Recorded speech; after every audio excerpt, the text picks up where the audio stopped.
And we say hi again, everybody. I'm Gary Apple. Welcome to another edition of our SNY Spotlight. It's our continuing series of interviews with the biggest names in sports, those who have and continue to change the sporting landscape. Our guest today, one of the greatest pitchers in big league history, 20 years in the bigs, 10 of them with the Mets. His best years with the Mets, 3 Cy Young Awards, Rookie of the Year, led the league in strikeouts 5 times, won 311 games. He's a Hall of Famer. We welcome Tom Terrific. Tom Seaver to our studios. Great to see you, Tom. You didn't say anything about the 12 home runs. Well, I'm getting there because you were a very good hitting pitcher, and we will get to that. Thank you. I find it ironic, as I was doing the background, getting ready for this segment, that you're back in California now. You're in the wine business. That's You've correct. got a vineyard, and your father was in the raisin business when you were a kid, grew up in Fresno, California. In many ways, the apple does not fall too far from the tree, and I moved back to California and stuff, much to the chagrin of my wife. But for a new challenge, something different, and my commute to work is a minute and a half on foot with my dog. So I'm hands-on. I'm in the do a lot of the work, etc. And it is a brand new learning curve, and it's been very rewarding so far. Tell me about your childhood. As I mentioned, Fresno, California. You were a terrific athlete. As you started to mature, take us through that. Actually, I was very good. And it has to do with growth cycles. That's the simplest way to put it. I was very good when I was like 11 and 12, etc. By the time I got to high school, when I was a senior, when I was a junior, I played B basketball. I wasn't even big enough or good enough to play JV basketball or varsity.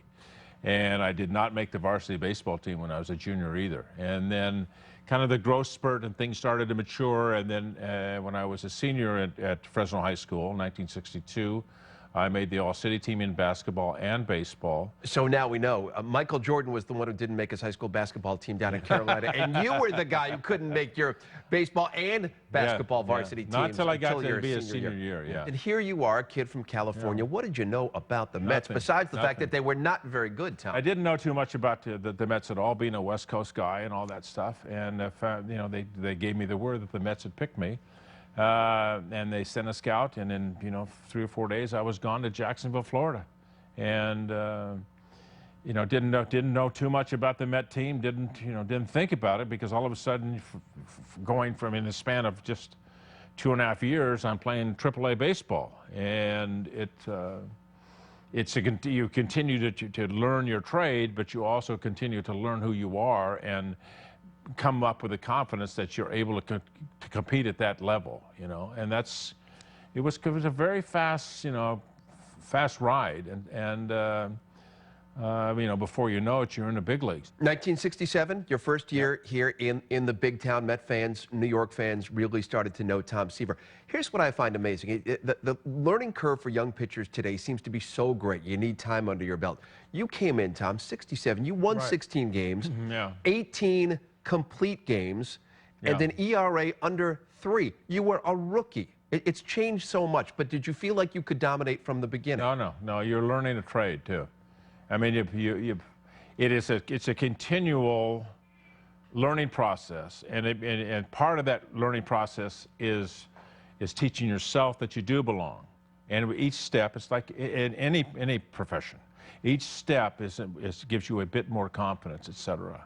And finally, you get to the point where you say, and it really, I think the solidification of that for me was the All-Star game in '67. What am I doing at an All-Star? I've got, 3 months in the big leagues. And it happens to be in Anaheim, California. That's where the All-Star game was. And you looked around. Who did you see, Tom? Who did you see that your eyes were popping out of your head? 2 idols that I had when I was a kid, Sandy Koufax and Henry Aaron. With a locker right next to me was Henry Aaron. When I showed up at the game, the All-Star game in '67, I had to show my ID. They didn't know. He said, no. I looked like I was about 17.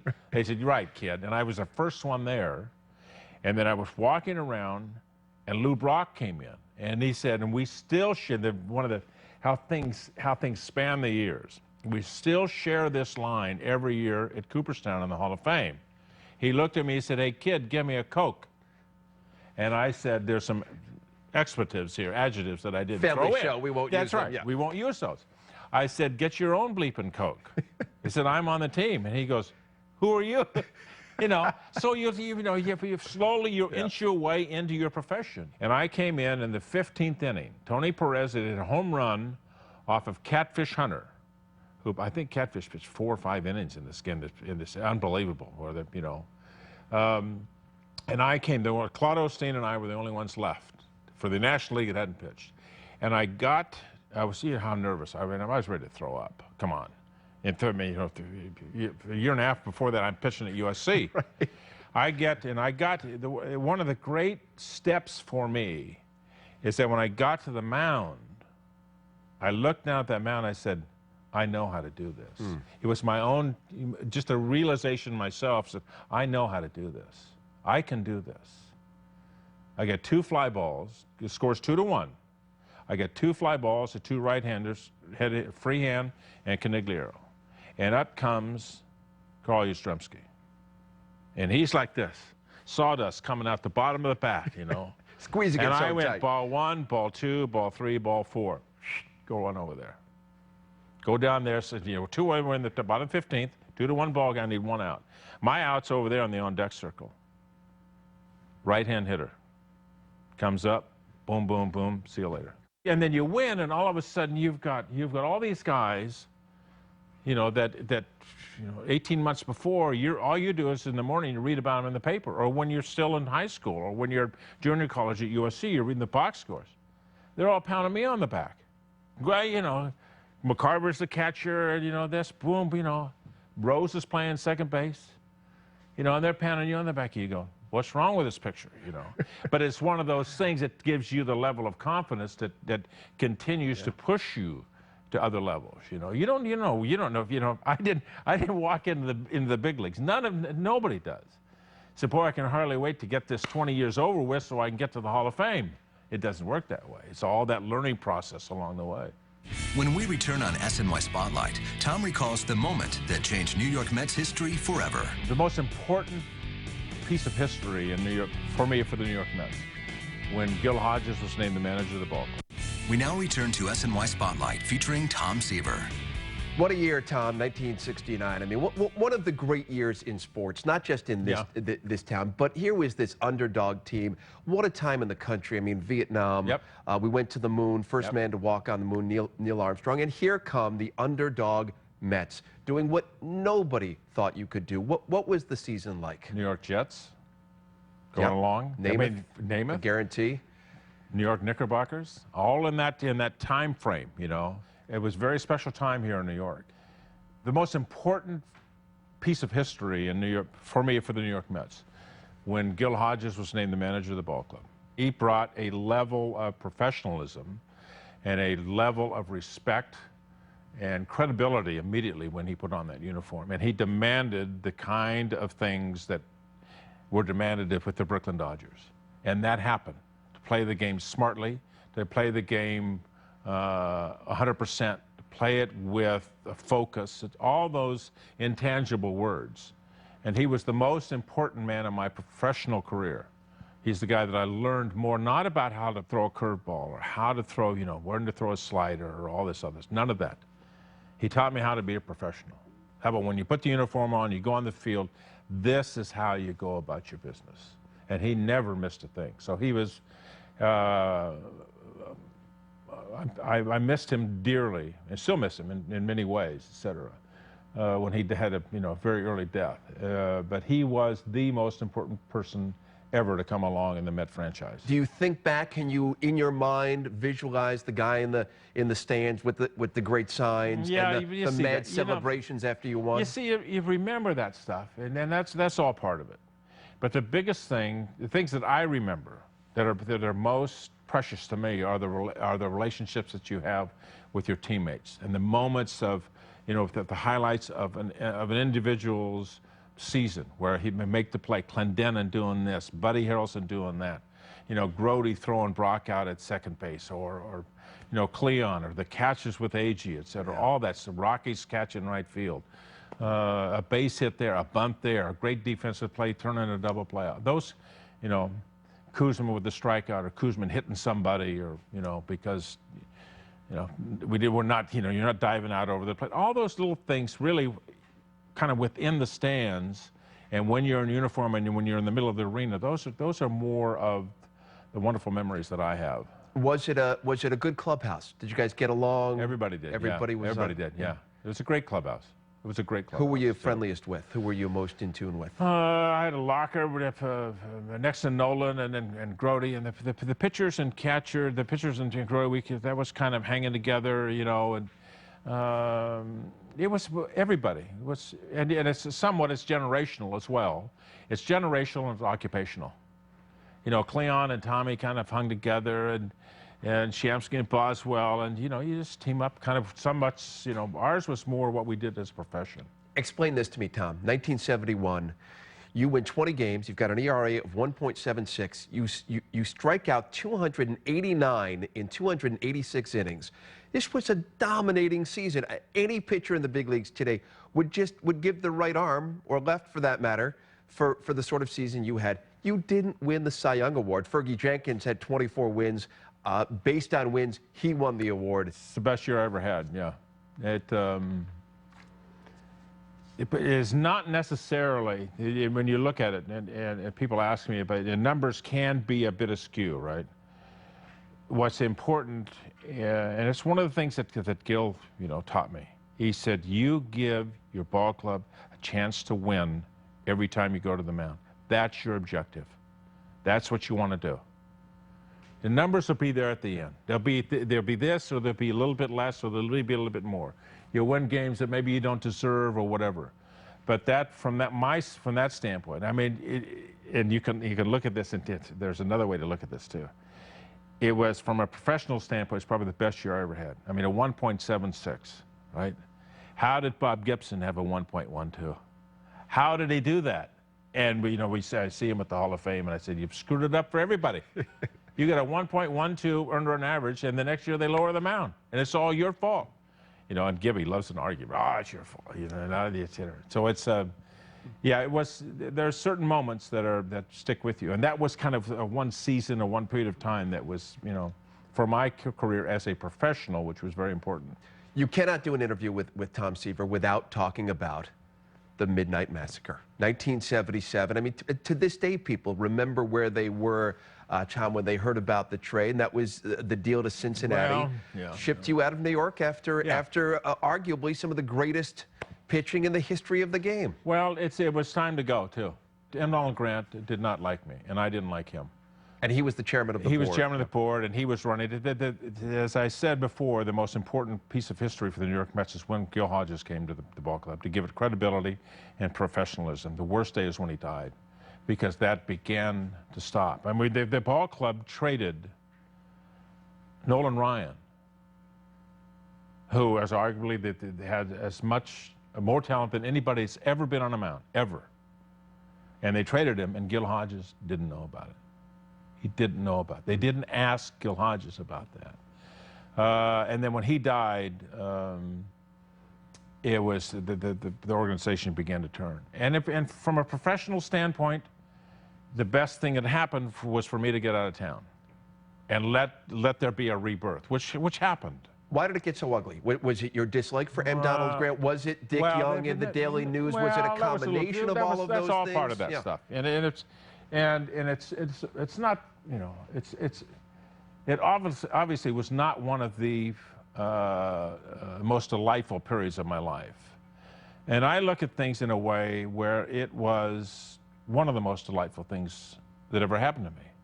And I got to go to Cincinnati. I got to play with Johnny Bench and Joe Morgan, right? George Foster and Pete Rose, and, you know, with that ball club. Ultimately ended up coming back and then getting traded to Chicago. I got to pitch in Fenway Park. I got to pitch in Comiskey Park. Yep. I got to see the American League. I got to have Carlton Fisk as a catcher. So you can look at you look on the dark side, or you can look at the bright side. I get to play in Detroit.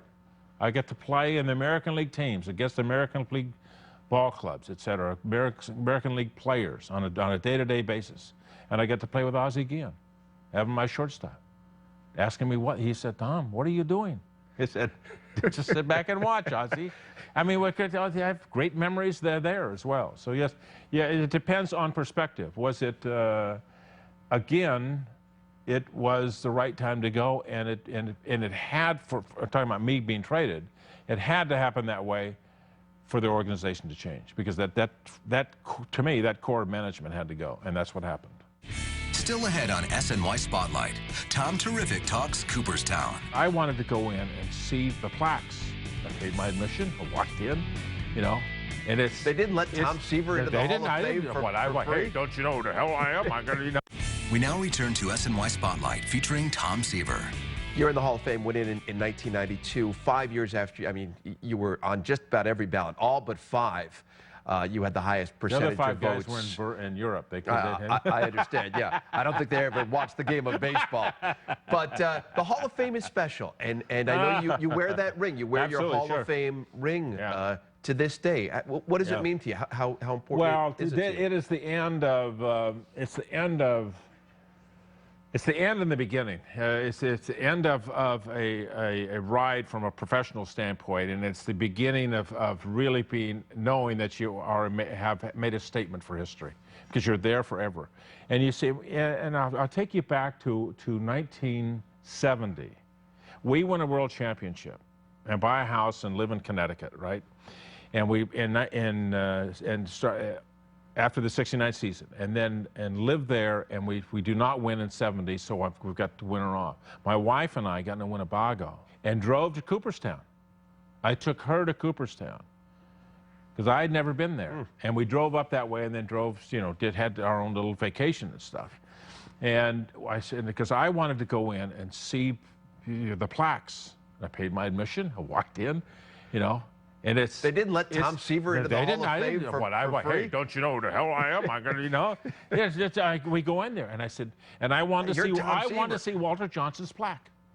I wanted to see Grover Cleveland Alexander's plaque. I wanted to see Cy Young's plaque. I want to see Babe Ruth's plaque. You know, and I've showed her these things. Because then she began to understand, you know, deeply understand my passion for what I was doing. You know. People would say, "You're going to play baseball," and then we'd have friends over to the house, and I'd say, "Oh, well, bye, honey, I'm going to work," and they'd look at me like, "You're crazy." Well, yeah, I'm going to work. This is what I do, you know. But I took her to Cooperstown to show her the Hall of Fame, and all of a sudden, now that you're in there, I look at every time I've been, every year, ever since my induction, I go up and I look at my plaque. I look at Walter Johnson, and I look across the hall over there, know where I am, and have a picture taken over there every year. I mean, it is beyond belief, because you become what those guys were for me. I'll do the same for the little cubicle that I am, along with Johnny Bench and Jim Palmer, all those other guys in there. Some little kid's going to come along one day and look up at that because he read a book out of his school library, stuff on baseball, and I want to go see Tom Seaver's plaque or Joe Morgan's plaque or whatever. Tom, you mentioned you got a chance to play with Pete Rose in Cincinnati. Here's a philosophical question. Should he be in the Hall of Fame? Under the rules, no. Can't be in there. You can't bet on this. The one thing you can't do, can't bet on the game of baseball. And he bet on the game. I read a quote by you, and you talk about pitching being a job. It's what you did for a living. That's right. You also said, I would like to be a great artist. That's right. I would quit pitching if I could paint like Monet or Rousseau, but I can't. What I do is pitch, and I can do that very well. So how important was it to you to pitch? I mean, would you have done something else if you could have, or was pitching your life's calling? Pitching was the art form. That's what I did. What I did was an art form. That's how I felt about it. I felt it was such passion and such emotion, and it was a great combination of physical and mental, the mental art form, the combination of those two energies. It doesn't say that I'm not going to paint someday. Next on SNY Spotlight, Tom takes us for a walk down memory lane. We now return to SNY Spotlight featuring Tom Seaver. Welcome back with the Hall of Famer Tom Seaver. Tom, let's take a little bit of a trip down memory lane. We've got some of your memorabilia behind us through the years, and that batting helmet right there, 1969, the Miracle Mets, and that's signed by everybody on the team. Even Don Clendenin's on there, and it's the '69 World Series MVP that Clendenin was, and the upset of the Baltimore Orioles. One of the great underrated teams, you know, in the history of the game of baseball, because fundamentally we were as sound as you could be, you know, defensively, and we had a great pitching staff, good bullpen, etc. Another picture right behind us here, Tom. You with Yogi Berra and the late Tug McGraw. Yeah, unfortunately, the very late Tug McGraw that died at a very early age, and it was, you know, that's a piece of history that is missed, you know, in Met history. And that was a funny year. It was the Eastern Division that nobody wanted to win. Nobody played well enough to win, and there were injuries all the way around. And we just kind of gelled at the end, and I think we were very underrated that year. You spent a year in the minors before you got here to the big town, and we've got a jersey. You with the Jacksonville Suns played a year there. What was that like? Because on it, I think you've got inscribed a Cooperstown bound. Tom Well, I signed Seaver. that when I got there in '66. So you had the confidence. I knew you believed you were heading for Cooperstown. I knew it would just be 25 years before I'd get to Cooperstown. There was never doubt in my mind. There are so many memories about in any professional ball player's first year.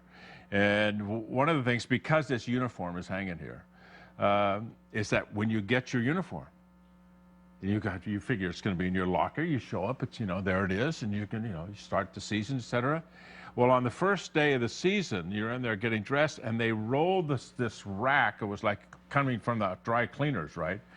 They rolled this rack into the clubhouse, and everybody went and they started grabbing numbers and uniforms. And this number 21 was my number. That was the last one left on the rack. That's how I ended up with the number. I was going, what are these guys doing? They weren't assigned number. You just went up and grabbed, you know, oh, I like number 7. I'll take 7. You grab whichever one you wanted. Tom, great to be with you, Thank and you. great to Thank take you. a walk down memory lane. Nice the to be with great you. Hall of Famer, Tom Seaver, the greatest pitcher in Mets history. And we thank you for spending some time with us here on SNY Spotlight. Until we meet again with another of the sporting greats who we put in the spotlight, I'm Gary Apple. For Tom Seaver, thanks for watching. So long. Studio memorabilia provided by MAB Celebrity Services and Locker Room Memorabilia.